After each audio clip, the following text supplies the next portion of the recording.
ମଣିଷ ଜୀବନରେ ତାର ସୌନ୍ଦର୍ଯ୍ୟ ସେତିକି ମ୍ୟାଟର କରେ ନା ଯେତିକି ତାର ସୁନ୍ଦର ହୃଦୟ ଆଉ କହିଥିବା ସୁନ୍ଦର ଶବ୍ଦ ମ୍ୟାଟର କରେ।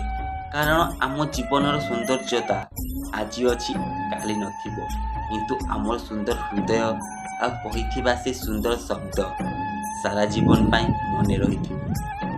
ଦୁନିଆର ସବୁଠୁ ନିଆରା ସମ୍ପର୍କ ଭାଇ ଓ ଭଉଣୀର।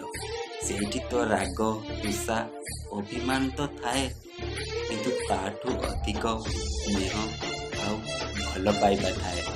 ଦୁହେଁ ଦୁହେଁକୁ ବହୁତ ଭଲ ପାଆନ୍ତି, ହେଲେ ଆଇ ଲଭ୍ ୟୁ କୁହନ୍ତି ନାହିଁ।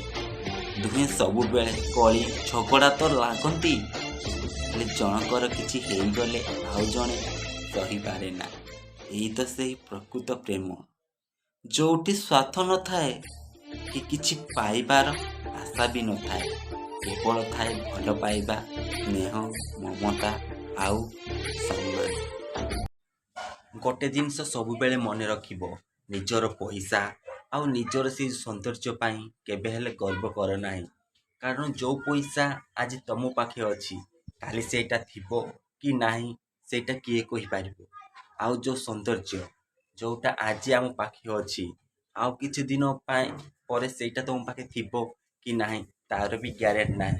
ତ ଗର୍ବ କ'ଣ ପାଇଁ, ସେଇ ଅହଙ୍କାର କ'ଣ ପାଇଁ? ଆଉ ଗୋଟେ ଜିନିଷ ମନେ ରଖିଥିବ, ଭଗବାନ ଦୁନିଆ ସବୁ ସହିବେ, ତାକୁ ତମେ ଗାଳି ଦିଅ ଯାହା କର ସବୁ ସେ ସହିଯିବେ, ହେଲେ ଗର୍ବ ଆଉ ଅହଙ୍କାର କେବେ ବି ସହିବେନି।